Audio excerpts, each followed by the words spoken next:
வணக்கம் நண்பர்களே. தொடர்ந்தும் கந்தபுராண கலாச்சாரம் பற்றிய கலந்துரையாடலாகவே இந்த நிகழ்ச்சியும் அமைந்துவிடப் போகிறது. கந்தபுராணம் என்பது ஒரு இலக்கியம். ஆனால் புராண வடிவத்தில் வந்த இலக்கியம். புராணம் என்பது புராதனமானது என்ற ஒரு பண்பாட்டை கொண்டது. வடமொழியிலே பல புராணங்கள் எழுந்திருக்கின்றன. எங்கள் எல்லோருக்கும் தெரியும். அது 11 புராணங்கள், 18 உபபுராணங்கள் என்று வந்திருக்கின்றன. ஆனால் தமிழ் மொழியில் புராணம் என்ற பெயரில் சில மாத்திரம்தான் எழுந்திருக்கின்றன. அதில் ஒன்று பெரிய புராணம், கந்த புராணம், திருவிளையாடற் புராணம் என்பவை தமிழ் மொழியில் எழுந்த மிக முக்கியமான புராணங்களாக கருதப்படுகின்றன. அதிலும் கந்த புராணம் மிக முக்கியமான ஒரு இலக்கிய பனுவலாகவும் சமயம் சார்ந்த புராணமாகவும் அது இருப்பதை அவதானிக்கலாம். 2 முகங்கள் கந்த புராணத்துக்கு உண்டு. ஒன்று, அது தமிழ் இலக்கிய பரப்பில் அதற்கான முக்கியத்துவம் என்பது ஒன்று. இரண்டாவது, அது புராணம் என்ற கருத்தியலின் அடிப்படையில் வந்தது. அதுவும் சிவனுடைய வடிவமான முருகன் ஆற்றிய பல்வேறு விதமான வீர தீர செயல்களை அடிப்படையாக கொண்ட ஒரு புராணமாக அது அமைந்திருக்கிறது. அப்போ இங்கே புராணம், அதாவது கந்த புராணம் என்பது ஒரு கலாச்சாரமாக அமைந்திருக்கிறது என்பதில் மிக முக்கியமான விடயம் என்னவென்றால், இந்த கந்த புராணத்தில் காணப்படுகிற பல கதை மரபுகள், முருகனுடைய வரலாற்றை நமக்கு தருகின்ற பல கதை மரபுகள் நமக்கு அதில் வந்து சேர்ந்து விடுகின்றன. காலங்காலமாக நம்முடைய நிலவி வந்த முருக வழிபாடு என்ற அந்த கருத்தியல், மக்கள் மத்தியிலே மிகுந்த செல்வாக்கு பெற்றிருந்த அந்த கருத்தியல் இப்பொழுது இந்த பௌராணிக கதை மரபு தொடர்பான விடயங்களில், அதாவது ஏற்கனவே திருமுருகாற்றுப்படையில் இவை சம்பந்தமாக நாங்கள் பேசியிருக்கிறோம். ஆனால் இப்பொழுது அது புது வடிவம் கொள்கிறது. மீண்டும் முருக வழிபாடு என்பது இந்த அறுபடை வீடுகள் தொடர்பான வரலாற்றுடனும் அவருடைய தொன்ம கதைமரபுகளுடனும் அது இணைந்து பயணிக்கிறது. அதனாலே அதுக்கு ஒரு செல்வாக்கு வந்து விடுகிறது. இதில் மிக முக்கியமான ஒரு விடயமாக கருதப்படுவது என்னவென்றால், கந்தபுராணத்தில் முருகன் சூரனை வதம் செய்த ஒரு வரலாறு. இப்போது சுர அசுர யுத்தம் என்று அதை சொல்லிக்கொள்ளலாம். அதாவது தேவர்களுக்கும் அசுரர்களுக்கும் இடையிலான ஒரு போராட்டம் என்று சொல்லிக்கொள்ளலாம். இதை வேறு தத்துவங்களை அடிப்படையிலேயும் விவரணம் செய்வார்கள்.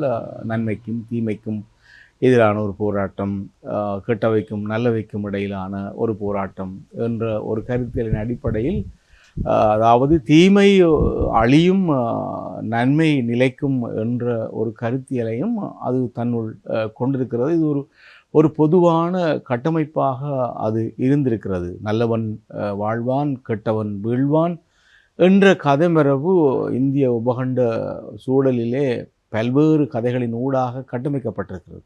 அப்போ அந்த கட்டமைப்பினுடைய வழியாகத்தான் இந்த கதைமரபையும் பார்க்கிறோம். இருந்தாலும் கூட முருகன் என்கின்ற அந்த கடவுள் வீர சூர தீரம் நிறைந்த ஒரு கடவுளாக, தீமையை அழிக்கின்ற ஒரு கடவுளாக நம்முடைய இந்த கதையிலே கட்டமைக்கப்பட்ட ஒரு வரலாற்றை நாங்கள் பார்க்கிறோம். அது நீண்ட காலமாக தமிழ் சூழலில் நிலவி வந்த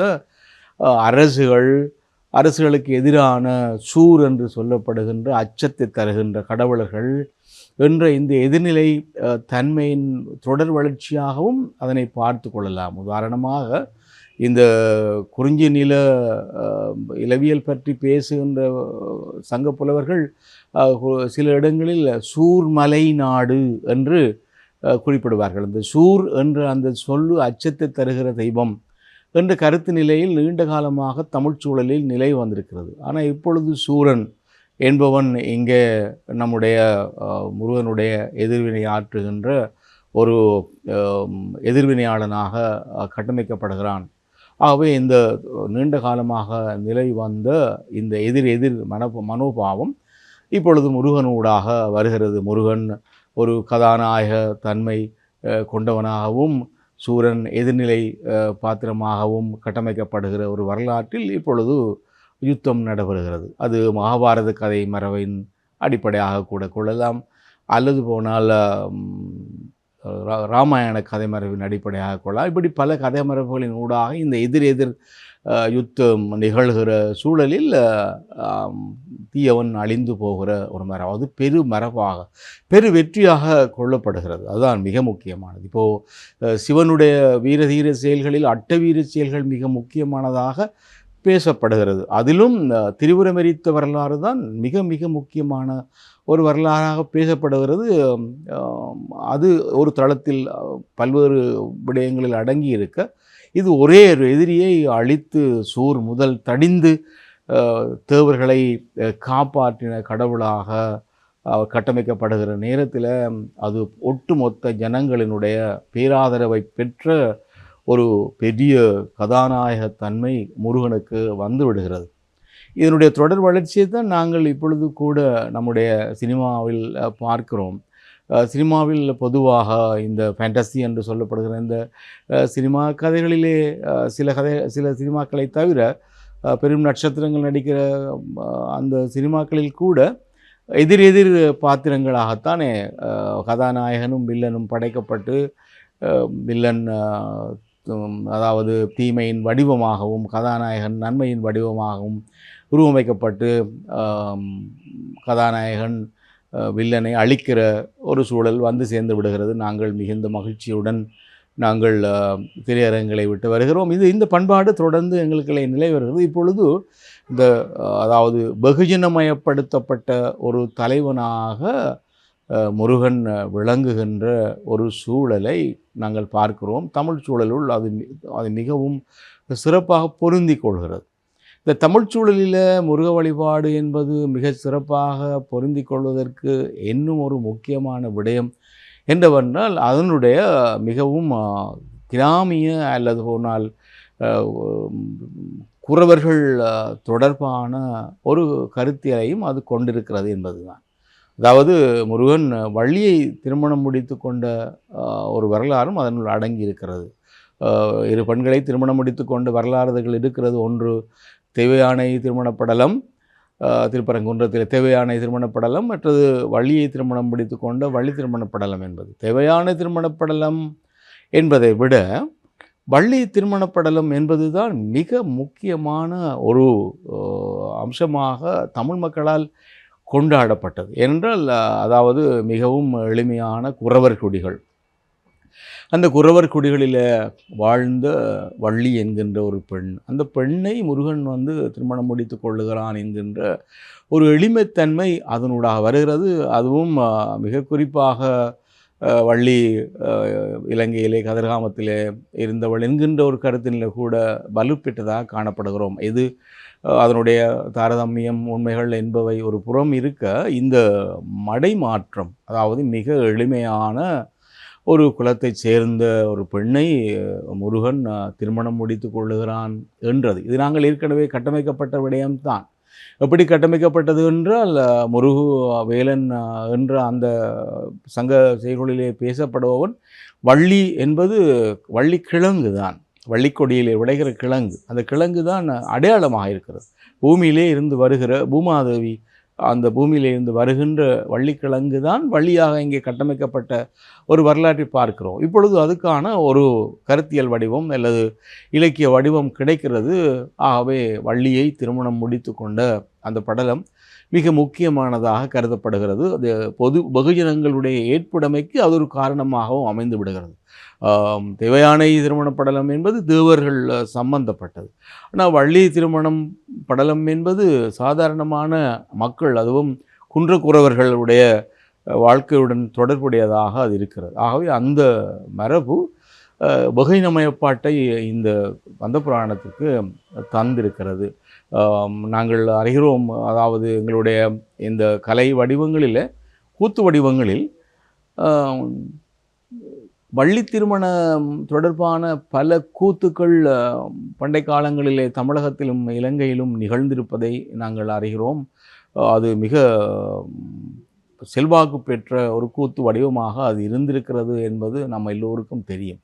அதுபோலவே சினிமாவில் கூட வள்ளி திருமணம் என்ற அந்த சினிமா 2 அல்லது 3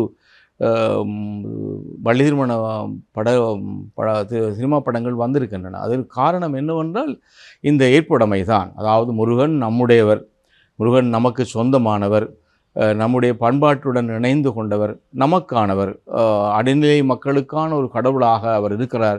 தேனும் தினைமாவும் விரும்பி உண்கின்ற ஒரு கடவுளாக அவர் இருக்கிறார். ஆகவே இவ்வாறு பல தளங்களில் முருக வழிபாடு என்பது மிகுந்த செல்வாக்கு வெகுஜனங்கள் மத்தியிலே பெற்றுக்கொண்ட ஒரு சூழலை நாங்கள் பார்க்கிறோம். இது ஒரு வெகுஜன அங்கீகாரத்துக்கான காரணமாக அமைகிறது. இதை விட இன்னும் ஒரு முக்கியமான விடயத்தை இந்த இடத்தில் குறிப்பிட வேண்டும். நான் ஏற்கனவே கூறியது போல இலக்கியம் சார்ந்தும் அது அழகாக இருக்கிறது.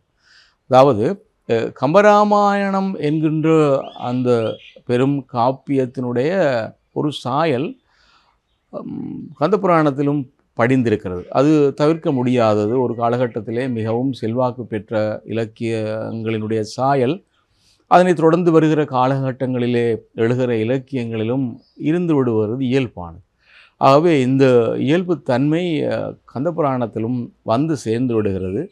ஆகவே கம்பராமாயணத்தினுடைய ஒரு விதமான அருட்டுணர்வு கந்தபுராணத்திலும் இருந்திருக்கிறது. அதனுடைய பாடல்கள் பலவற்றை சரியான விதத்தில் பார்க்கிற நேரத்தில் கம்பராமாயணத்தில் பின்பற்றப்பட்ட பாடல் அடிகள் மிக அளவுக்கு அதிகமாக கந்தபுராணத்திலே பின்பற்றப்பட்டிருக்கிறது. குறிப்பாக அந்த வென்றிலன் நின்ற போதும் வீரமுள்ளளவும் நாணன் நின்றனன் அன்றோ என்று சொல்லுகிற ராவணன் பாடிய பாடல் கம்பராமாயணத்தில் கம்பராமாயணத்தில் அல்ல, கந்தபுராணத்தில் வருகிறது. அது சூரபத்மன் தன்னை நிலைநிறுத்தி கொள்ளுகிற என்னுடைய பகைவர்களை நான் என்னுடைய பலத்தை நம்பித்தான் தேடிக்கொண்டேன் என்று சொல்லுகிற அந்த கருத்தியல் அதுக்குள்ள சொல்லப்படுகிறது. இப்படி பல இடங்களில் அது வருகிறது. இதுபோலவே இந்த கம்பராமாயணத்தில் மிக சிறப்பாக பேசப்படுகிற ஒரு விடயம் ராவணனுக்கு செய்த ஊராண்மை. இன்று போய் போர்க்கு நாளை வா என்று சொல்லுகிற அந்த ஊராண்மை, அந்த ஊராண்மை போலவே கந்தபுராணத்திலும் ஒரு ஊராண்மை நிகழ்ந்தது. அதை திருப்பெரு வடிவம் என்று நாங்கள் குறிப்பிடுவோம். அதாவது திருப்பெரு வடிவம் என்ற அந்த வடிவத்திலே சூரபத்மனுக்கு தன்னுடைய இயல்பான அருளை காட்டி, வடிவத்தை காட்டி, விஸ்வரூப அந்த வடிவத்தை காட்டி சூரபத்மனுக்கு அருள் கொடுத்து, அந்த அருளினூடாக சூரபத்மன் அந்த முருகனுடைய பல்வேறு கல்யாண குணங்களை கண்டு உருகி தரிசித்து வணங்க வேண்டும், தலை சாய வேண்டும், கை கூப்ப வேண்டும் என்று சொல்லி உருகி அந்த பக்தி கொள்ளுகின்ற அந்த சூழலை அங்கே அது சொல்லுகிறது. இருப்பினும் தடுத்தது மானமொன்றே என்று சூரபத்மன் சொல்லுகிற அந்த சூழலில் வருகிற போது மீண்டும் அவன் அசுரனாக மாறிவிடுகிற சூழல் இருக்கிறது. அதாவது எதிரிக்கு அருள் கொடுக்கிறது, எதிரிக்கு தாராளமான ஒரு அருள் செய்வது என்பது ஒரு பண்பாடு. அதை பண்டைய தமிழிலக்கியங்கள் தளிஞ்சி திணை என்று பேசும். அந்த தளிஞ்சி திணையினுடைய பண்பாட்டைத்தான் கம்பராமாயணத்திலே இன்று போய் போர்க்கு நாளை வா என்ற அந்த சூழலை செய்தார் கம்பர். அதே மாதிரி தான் இங்கே கச்சியப்பர் என்ன செய்கிறார் என்று சொன்னால், திருப்பெரு வடிவத்தினூடாக அந்த இன்று போய் போர்க்கு நாளவா என்கின்ற எதிரிக்கும் அருள் செய்கின்ற ஒரு பண்பாட்டை செய்து விடுகிறார். இப்படி பல தளங்களிலே கம்பராமாயணத்தினுடைய சாயல் கந்தபுராணத்திலே இருக்கிறது. ஆகவே ஒரு நல்ல இலக்கிய பணுவலாகவும் அது இருந்திருக்கிறது. அதனால தான் பிற்பட்ட காலத்திலே கந்தபுராணம், புராண படனம் என்ற ஒரு பண்பாடு நம்முடைய வளர்ச்சி பெற்ற போது அது ஒரு இலக்கியமாகவும் புராண கதைமரபாகவும் பொதுமக்கள் மத்தியிலே மிகச் செல்வாக்கு பெற்ற ஒரு நிலையை பார்க்கிறோம். ஆகவே கந்தபுராணம் என்பது தமிழ் சூழலிலே ஒரு கலாச்சார புரட்சியை செய்தது, அதுவும் முருக வழிபாட்டில் ஒரு கலாச்சார புரட்சியை செய்தது என்று குறிப்பிட்டுக் கொள்ளலாம். நன்றி நண்பர்களே. மீண்டும் அடுத்த நிகழ்ச்சி ஒன்றில் உங்களை நான் சந்திக்கின்றேன். வணக்கம்.